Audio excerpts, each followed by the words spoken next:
I used to be a proud pauper, all I wanted was Kevin's love. But after he blacklisted me once, I learned my lesson and obediently accepted the resources he offered. I just didn't love him anymore. Later, when he was hospitalized after a car accident, I had just returned from Fashion Week abroad and went straight into filming. By the time he recovered and was discharged, he pinned me against the doorframe, eyes red with emotion. I got into a car accident. I looked at him with confused eyes, staying silent. He clenched his teeth, his voice filled with unhidden grievance. Not even once did you come to see me. Chapter 01. I always knew Kevin and I came from different worlds. I kept telling myself I didn't need the resources he gave me. To me, we were just a normal couple. He was my boyfriend. I was his girlfriend. I liked him. He liked me. But in the end, he was the one who personally tore apart that illusion. On the 10th day after Kevin had me blacklisted, my agent Monica knocked on my door again, furious and fed up with me. When I opened the door, she was about to scold me, but froze when she saw how haggard I looked. Then she shut her eyes and walked in with a sigh. Selena, can't you see it now? You and Kevin don't belong in the same universe. Do you know who he is? He's the CEO of the entire corporation. And you're a celebrity with no background. She plopped down heavily on the couch, trying to reason with me. I listened blankly, pouring her a glass of water. Love? You think what you two had was love? If it were real, would he have blacklisted you with a single order? Look at you. Just look at yourself now. She pulled a mirror from her bag and forced my head down so I could see how pathetic I looked. No matter how bad it is now, was it ever worse than that day? My voice was hoarse, every word like it was being forcibly dragged out of my throat. I stared at my reflection in the mirror, expressionless. She knew I was talking about the Best Actress Award ceremony, about the viral video on the trending list, where I smiled brightly while the host read out the results. Back then, I was so confident that I would win. But in the end, it wasn't me. The camera had caught my shocked, ugly expression and blasted it across the giant screen. Even though I quickly recovered and forced a stiff smile while clapping, I was still mercilessly mocked online as someone who couldn't accept losing. Monica sighed again and went on. I told you long ago, you two were never a match. I said you should use your youth to get whatever you could from him, his resources, his connections. That was the only way to climb higher and go further. You're just a love-obsessed idiot. You never listen. You're driving me mad. Lately, with all the drinking I'd been doing, my brain felt dull. Maybe that's why I couldn't even feel the stabbing pain in my chest anymore. Kevin and I had been together since high school. In that aristocratic school filled with the stench of money, it was nearly impossible to survive without connections, even with good grades.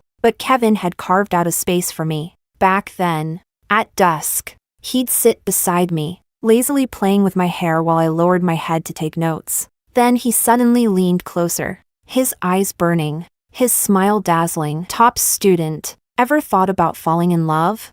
That boy with the clear, bright eyes overlapped with the man who later stared down at me in the garden, cold and distant. Selena, don't regret it. What he meant by don't regret it was what I heard when I accidentally stood behind the door, him saying that there would never be a future between us. I'd cried when I told him we were over. Back then, I foolishly tried to preserve some kind of equal relationship between us. With my ridiculous pride, he'd always say with a smile, if you need resources, just ask me. Why make things so hard on yourself?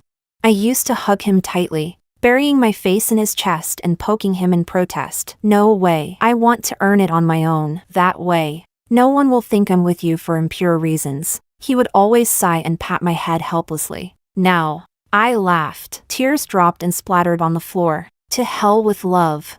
That night, I returned to what we used to call home. I sat calmly on the bed, dressed in a black lace camisole. The room still looked cute, full of colors. The stuffed animals were right where I left them, quietly lying on the sofa. Every inch of this place still carried traces of our so-called affection. There were surveillance cameras in the living room. My fingerprints hadn't been erased. He knew I'd come back. Just like he once said to me, Selena, you'll regret it. He was right. I did regret it, regretted being so naive back then, thinking love had to be pure. Before long, I heard the sound of a car pulling up downstairs. By the time I snapped out of it, The bedroom door was already open. Kevin stood at the doorway in a black tailored suit, silently looking at me. My lashes trembled, and Monica's voice echoed in my ears. People in his world only ever marry their social equals. Stop dreaming about that so-called love. What even is love? Can it feed you?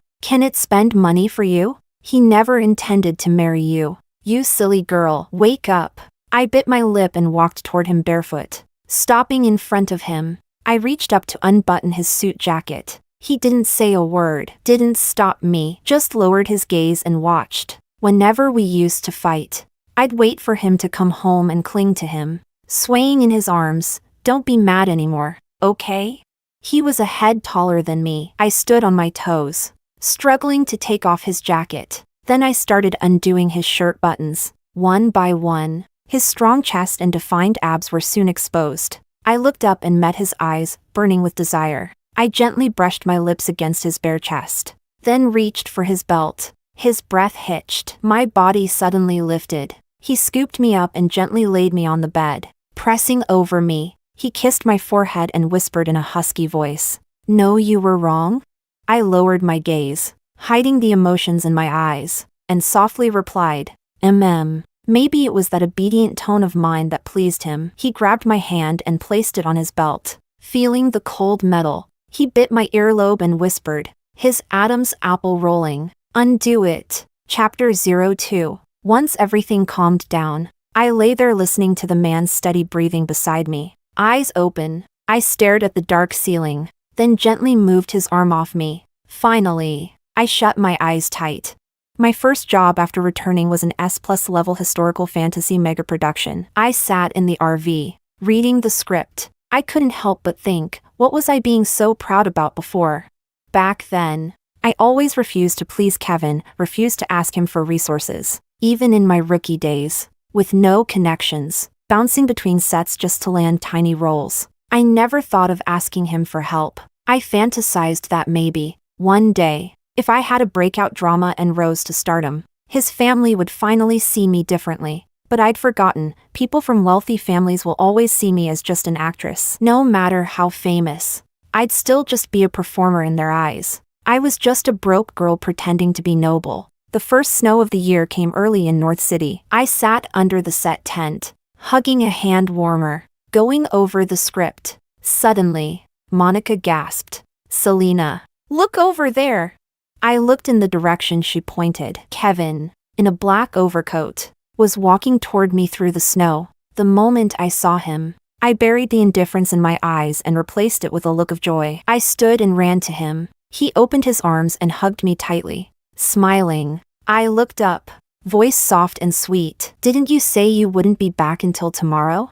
He brushed the snow from my hair and kissed the corner of my lips. "Wanted to surprise you." I just smiled and said nothing. After a while, he told me, "I'm taking you out tonight." I pulled away from his arms and said, "But usually my shoots go until midnight. And with this snowfall lately, every crew is." Before I could finish, he pinched my cheek. I already talked to the director. For a second, my mouth hung open, unable to form words. Then I smiled and nodded. "Okay, whatever you say."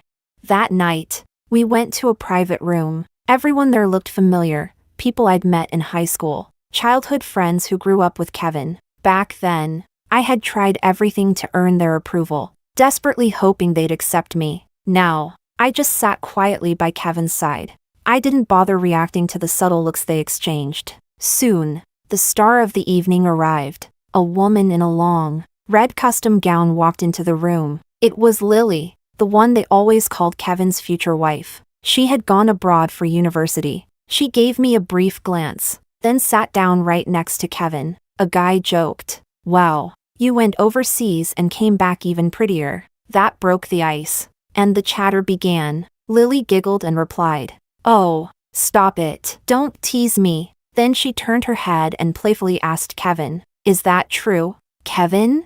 I lowered my gaze, took a sip of my drink. I didn't look to see Kevin's reaction. I only heard him quietly say, "Yeah." Once all the dishes were served, I kept eating in silence. They talked about childhood memories, but I hadn't known them back then. I used to feel sad when I couldn't join their conversations or understand their inside jokes. Not anymore. Someone suddenly said. Kevin used to go on and on about how Lily could only marry him. The room fell into an eerie silence. In showbiz, I'd long learned how to dissociate, how to mentally block out words I didn't want to hear. Over time, it became second nature. Feeling the awkwardness in the room, I looked up in confusion and locked eyes with Kevin. After all these years together, I could read his emotions from even the slightest shift in his expression. He was clearly unhappy, but I didn't know why. Then Lily spoke. "Oh, come on. Don't say that. Can't you see Kevin's girlfriend is right here?" I smiled politely, glanced at Lily's face. There wasn't even a trace of apology. I felt nothing, just indifference, because I was no longer Kevin's girlfriend. I was his kept woman, a canary in a gilded cage. Love wasn't part of the deal.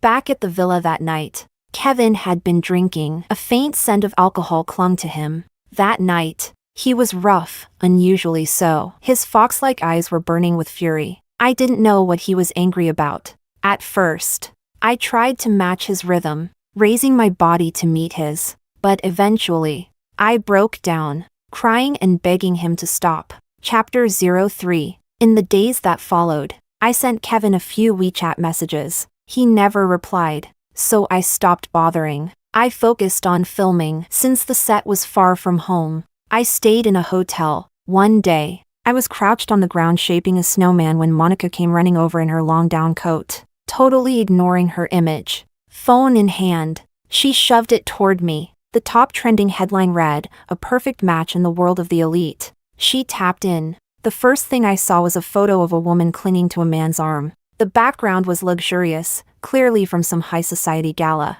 Lily's looks were the radiant, graceful kind. In the photo, she wore a golden gown that hugged her perfect figure. Her hair was up, her eyes soft and gentle. Kevin stood beside her in a black suit, tall and elegant. The corners of his mouth curled in the faintest smile. I smiled and said, "They do look good together." I looked away. Without me in the picture, they would have been a beautiful love story. But even with or without me, they were always going to end up together. Just like in those novels where the vicious supporting girl always gets eliminated and the male and female leads always end up with a happy ending. Netizens are especially obsessed with the private lives of the rich. Someone had uploaded a blurry photo online, claiming it was Kevin and Lily. That evening, I had just wrapped a night shoot and gotten into the car. My manager was glued to her phone, brows furrowed, staring at it like she could burn a hole through the screen. I leaned back slightly and closed my eyes. Suddenly, she thrust her phone toward me, pointing at a blurry photo. "Is this you?" I lazily opened my eyes and glanced at it, then paused. The heavily zoomed, pixelated photo was taken under the light rail tracks in Shing City. I had gone there for a shoot. He'd been stuck abroad dealing with a business crisis. It had already been 3 months. Shing City was sweltering. Even the evening breeze by the riverside carried heat. I was wearing an oversized tank top, cooling myself with a tiny fan, stealing a short break. I wanted to call him, but was afraid I'd disturb his work. So instead, I sent him a video of the river, telling him how beautiful it looked and how much fun it was here. I sat on a plastic stool, head down reading my script, sipping on cold milk tea. Suddenly, a shadow fell over the page. I looked up, puzzled. Kevin stood there in a black t-shirt, smiling down at me, the breeze ruffling his slightly wavy hair. At that moment, the train roared past overhead. I jumped up and hugged him. "You're back? I thought you said you'd need more time." He held my waist with one arm, pressed his forehead against mine, smiling. "Didn't someone say she wanted to use magic to bring me back?" Well, magic worked. My ears turned red at that, but I really had missed him. I bit my lip, eyes sparkling with joy, and motioned for him to lower his head. He chuckled and leaned down obediently. I smiled and asked, "Did you miss me?" He nodded with a grin. "Yeah." Hearing that, my eyes curved like crescents, and I kissed the corner of his lips. That blurry photo captured that exact moment. A random bystander must have snapped a shot of the train, and we just happened to be under it. "Yeah," I replied softly and turned to look out the window. Outside, the city glowed, neon lights and traffic reflections danced across the glass. From 17 to 26. I truly believed we'd make it, that we'd get married and have a child. But while I was dreaming about our future, Kevin had already calculated the cost and concluded marrying me wasn't worth it. Chapter 04. That day, Kevin and Lily were trending again. The headline read, CEO spends $3 million to please his goddess. I had just wrapped filming and returned to the villa. After showering, I went to bed. When I woke up, the sky outside was completely dark. I didn't know when Kevin had returned, but he was holding me in his sleep. He slept lightly. When I shifted slightly, his arm tightened around my waist. His chest pressed against my back, and he spoke in a husky voice. Awake? I turned to face him with a gentle smile and nuzzled his neck. Kevin, there's a new drama starting soon. I want the lead role. He stared at me with those deep black eyes. Unreadable. Please?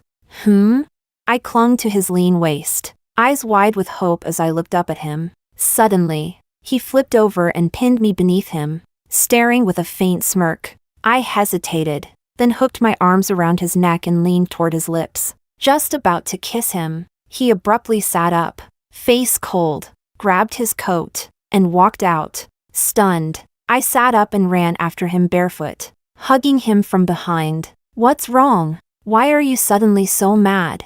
Silence filled the large room. I rested my head on his back, confused. Maybe he'd had a bad time with Lily and was taking it out on me. You have nothing to ask me? Huh? He turned around, eyes burning. Do you still love me? Of course I do. Why wouldn't I? I lied without blinking, smiling sweetly to please my sponsor. But he didn't seem happy. He just hugged me tighter, and I could hear his heartbeat. Then, softly, he asked again, really? I'd taken a few days off since the last time I brought it up. Kevin still hadn't given me a clear answer. I frowned, sitting on the couch, staring upstairs. Didn't he say that as long as I didn't ask for love, I could have anything else?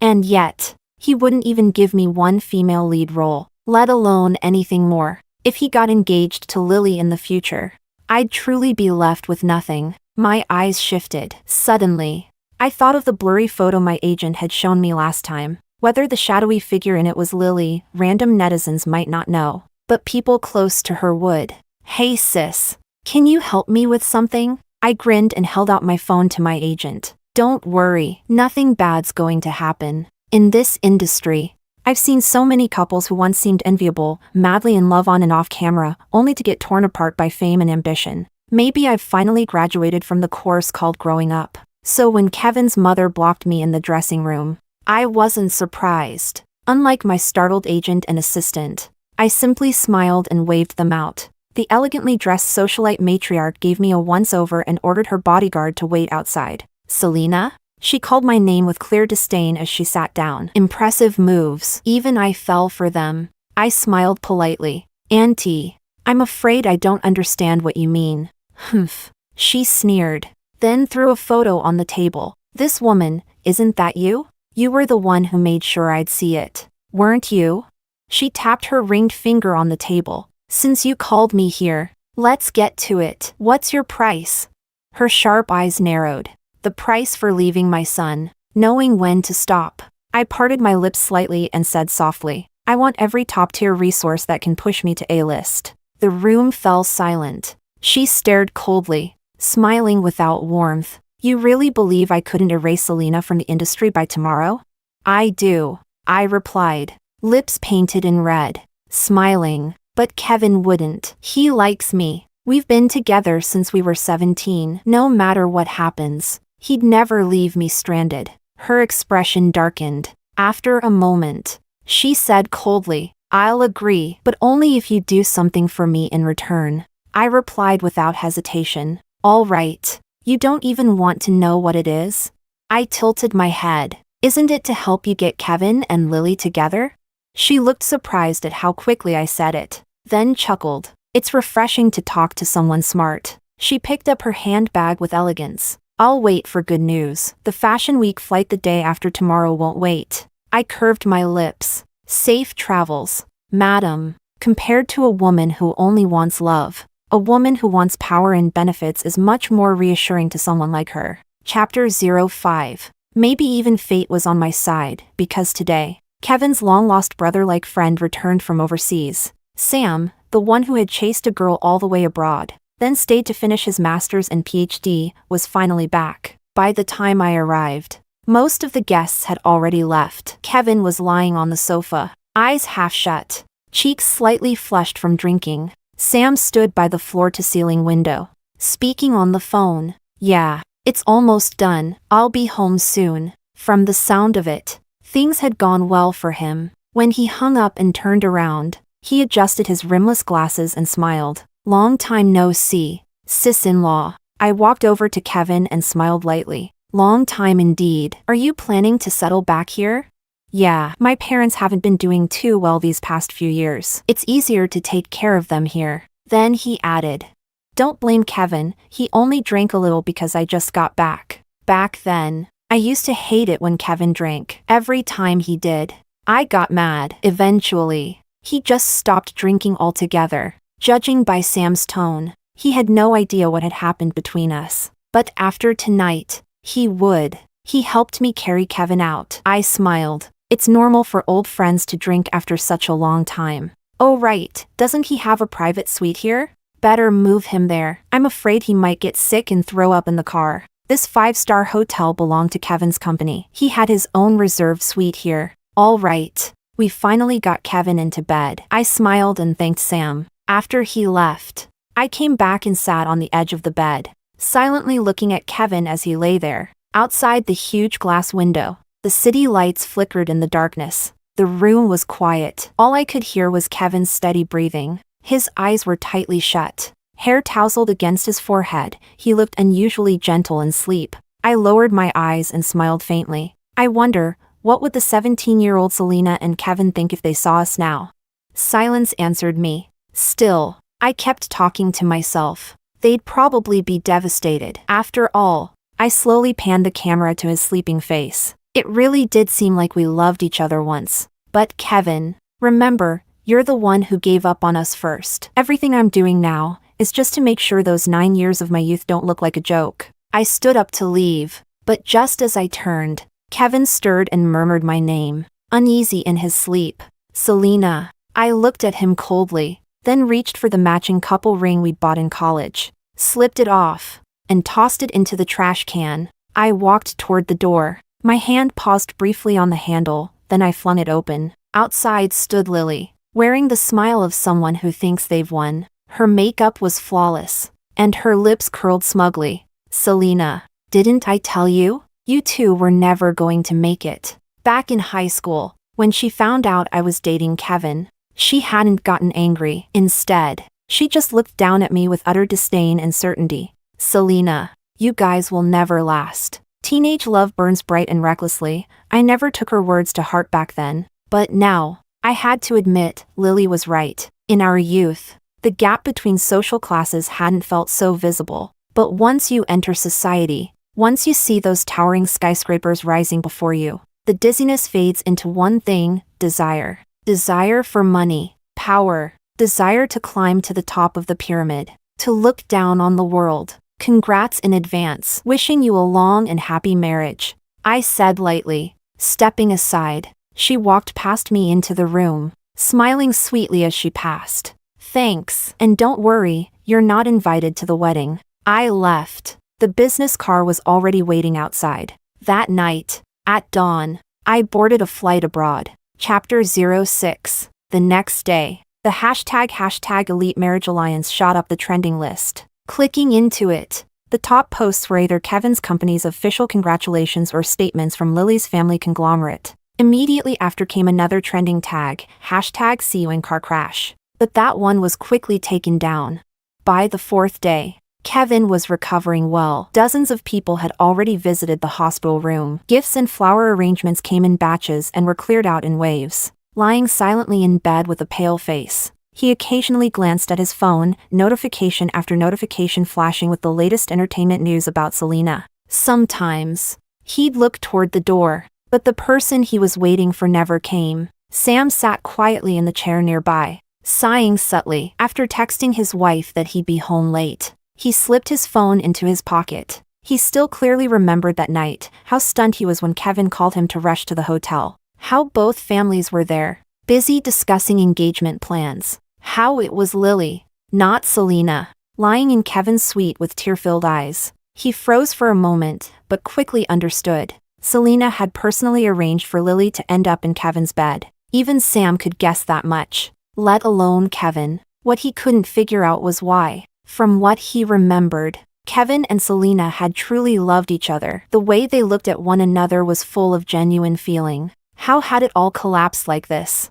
He remembered how Kevin, eyes red, had made a call, then gone utterly silent, picked up his keys, and stormed off. By the time Sam followed, all he could see was Kevin speeding down the road toward the airport. Kevin had called Selena's phone countless times, and the last time, she finally picked up. But she said nothing. Kevin, eyes bloodshot, shouted into the phone, "Selena, you set me up. How could you do this to me? You put another woman in my bed." His hands trembled on the steering wheel when that call came through. I was already wearing the custom couture gown from the brand and sitting in the luxury car they'd arranged. This was a level of treatment I had never received before. My manager frowned and shook her head, gesturing for me not to provoke Kevin. She feared he'd blacklist me again, but I knew he wouldn't. I'd never be blacklisted again. My voice was soft, gentle. "Kevin, you said you'd never marry me, so I helped you marry the one you wanted. Shouldn't you be happy?" I really didn't get it. Wasn't this the outcome he wanted? There was a long silence before his voice came through, hoarse and choked. "Can we talk? Please, let me come to you. Just talk to me. You can't do this to me." I gave a quiet laugh. "Kevin, what is there left to talk about? There's nothing. What I did was for your sake. You should be thanking me, not blaming me. Don't come." I'm hanging up, because between us, there could never be a real future.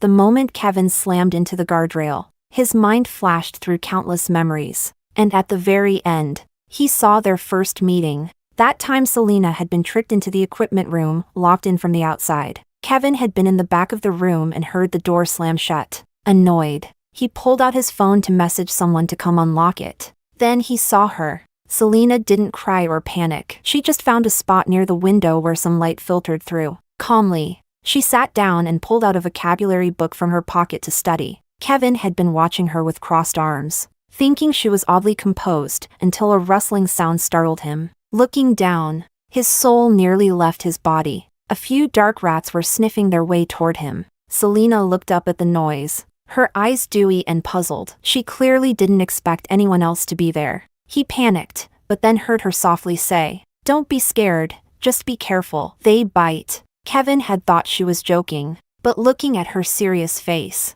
he gave up on dignity and shuffled over to sit beside her. She looked up, wide-eyed, meeting his gaze in confusion. In that split second, Kevin saw a girl in a school uniform standing in the light, tilting her head and smiling at him. It was the smile he hadn't seen in a long time. Chapter 07. After returning from Fashion Week abroad, I went straight into filming. During that time, Sam came to see me. He stood beneath the tree, brow tightly furrowed, clearly unable to wrap his head around how things between Kevin and me had ended up like this. I kept my eyes on the script. He and Kevin were fundamentally different. Since high school, Sam had chased after one girl. He made up his mind to marry her when he grew up. All these years, his heart had never changed. He had seen how in love Kevin and I used to be, so he just couldn't believe that Kevin didn't love me anymore. Time passed, and the sun began to set. Finally, Sam sighed and looked at me. "You should go see him. Maybe it's all a misunderstanding. You've been together almost 9 years. That kind of love doesn't just disappear." I slowly pulled myself out of the script and looked at him. Resting my chin in my hand, I said out of nowhere, "Do you know what I studied in college?" He nodded slightly. "Business management. Kevin told me once." I gave a little smile. "Lately I've been thinking about something I learned back then, a concept called the law of diminishing marginal utility. Do you know what the utility curve looks like?" I smiled, raising my hand and mimicking a downward sloping gesture. Picture this, a girl absolutely loves cream puffs. On her way home from work, there's this famous bakery. Every day, she looks forward to rushing in to buy one. Sometimes, when she's really craving them, she buys 2 or 3. She walks home happily, savoring every bite. At first, it felt like bliss. The cream puffs were amazing. But one day, she walks past the same bakery again. What do you think happened this time? I asked him with a faint smile. He frowned, thinking he wasn't stupid, but he said nothing. I lowered my eyes, watching a tiny blade of grass sway in the wind. This time, she didn't rush in with excitement. She stood at the entrance, took one whiff of that once delicious scent, and felt sick. She turned around and left. She never bought another cream puff again. In fact, just the smell now makes her nauseous. When marginal utility hits zero, any added consumption not only fails to bring more joy, it actually takes joy away. Back then, I memorized that curve just to pass a closed book exam. Years later, I realized what they taught us for economics also applies to love. The filming location was in the mountains. A gentle breeze blew, quiet and calm. After a long silence, Sam eventually walked away. I watched his figure disappear into the distance, then quietly turned my gaze back. Just then, the director called for me. I picked up my script and headed over.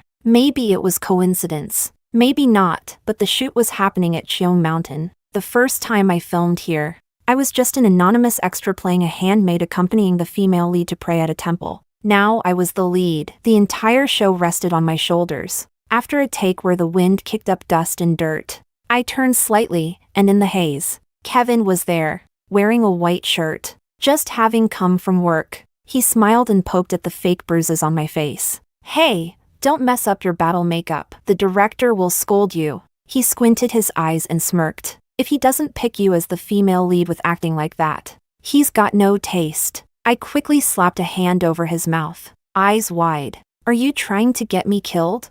Okay, my bad." Kevin laughed and raised both hands in mock surrender. Sam said, "How could 9 years of love just vanish? But some problems have no solution, and only at the end do you realize you missed a condition, or plugged in the wrong number." The mistake started with the very first line of the equation. Wasted paper, wasted time. How tragic. We were doomed from the beginning, wrong from start to finish. Chapter 08. A few months later, I skyrocketed to fame thanks to a political thriller that went viral. In just a few days, I gained millions of new followers. During this time, I was in the spotlight everywhere. The investors threw a celebration banquet, and at that event, I saw Kevin for the first time in a long while. He looked much thinner, his facial features sharper. A scar from the car accident split one of his eyebrows, making him look even more distant and unapproachable. The director told me to offer a toast to our biggest backer, Kevin. Meeting his gaze, his dark eyes unreadable, I calmly raised my glass and smiled. "Thank you, boss." Kevin downed the drink in one gulp.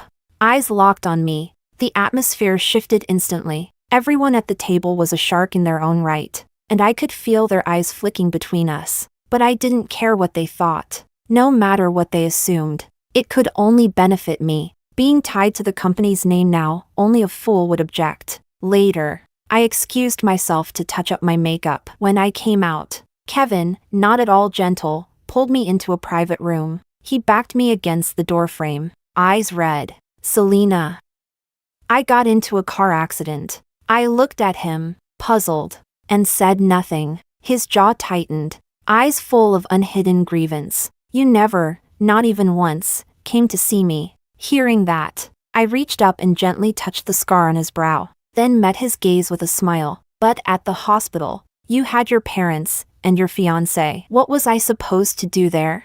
"This week, I swear. Selena, I'll take care of everything. Just trust me." He gripped my wrist tightly, desperation in his voice. His upturned fox eyes shimmered with emotion. "Once I fix this, let's get married, okay?" I tilted my head, my painted nails tracing slowly across his chest. "Of course not. Didn't you once say we'd never get married?" I watched the smile fade from Kevin's lips, then his face turned pale, realizing I'd quoted his own words back at him. "Selena, that's enough. I should go. Any more of this, and it would be impolite. Later, while I was overseas, news came from home. Kevin and Lily had broken off their engagement. Lily called me in a frenzy. This time, she dropped all her usual elegance and composure, screaming like a madwoman, "Selena, you bitch, what the hell did you do? Everything was going exactly the way I planned. Why did you ruin it? Why?"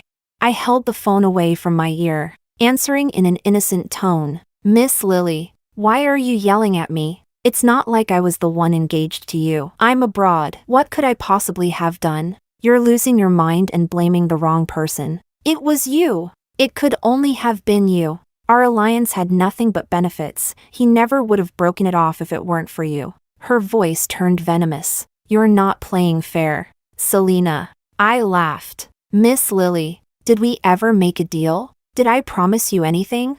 She sneered. "Ha, don't think I don't know what you said to his mother that day. You're the one who sent me to his bed. If I tell Kevin everything now, don't think he'll let you off easy." I raised an eyebrow and leaned into the phone mic. "I'll be waiting." Chapter 09. Another winter arrived. After the last scene of the day, Kevin stood under a street lamp as if he couldn't feel a thing, the snow covering him head to toe. My agent frowned, unable to hide her sympathy. "It's snowing like crazy, maybe we should tell him to go home?" I glanced at him coldly as I got into the car. "If he wants to stand there, let him. Ever since he broke off the engagement with Lily, he's been following me around like an obsessed fan. But once you've fallen into a pit, scraped your skin, and finally climbed out, why would you ever jump back in?" That afternoon, after wrapping up, one of the girls in the crew, a bubbly college student, stood under a bare tree, shaking snow off her head every now and then, her eyes always smiling. I was about to ask my agent to let her sit in the trailer to warm up when a boy in a black down jacket and messenger bag appeared in the distance. The girl's eyes lit up. She ran to him and leapt into his arms. I had just stepped out, and the path was nearly empty. The boy held her tight, his eyes full of concern. "Why wait here for me? What if you catch a cold?" The girl giggled. "I was scared you wouldn't find me. I missed you so much. You were gone so long for the competition. I just wanted to see you right away." "All right, I'll take you for hot pot." The boy laughed, kissed her lips, and tucked her hands into his coat pockets. The dim streetlight stretched their intertwined shadows. My eyes followed them involuntarily. "That age is so beautiful. Selena, can we start over?"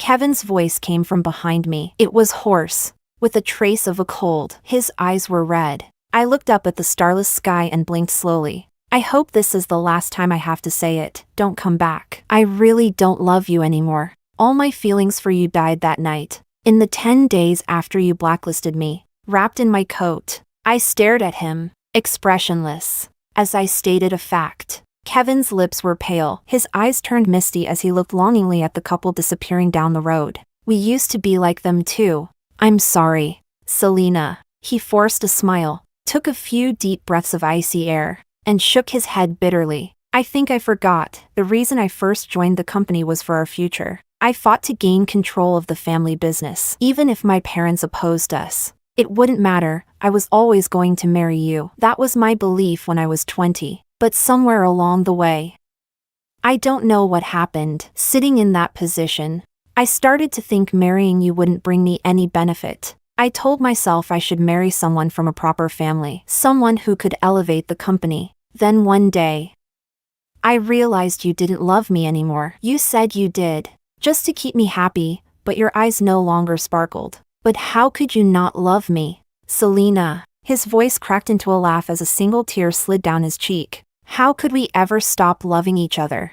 Snow fell again, heavier this time, filling the sky. I turned and walked away. We met in a scorching summer, fell in love at 17, young, naive, and burning with passion. That love reached its peak the summer we both received the same college admission letter. But unfortunately, before the next summer came, we'd already lost our way. We part in this winter. No more meetings, no need for goodbyes. On high school math tests, multiple choice questions sometimes say, if you're only certain one answer is correct, only select that one. It's the optimal strategy. But many people get greedy, They mark a few extra options, hoping they might be right too. If they guess right, they get 5 points. If they're wrong, they get 0. Gamblers always believe in what if. What if I'm just that lucky? On the ride back, my chest felt like it had been sliced open. Cold air rushed in from every direction. What a pity. I wasn't the lucky one. Then again, maybe I was.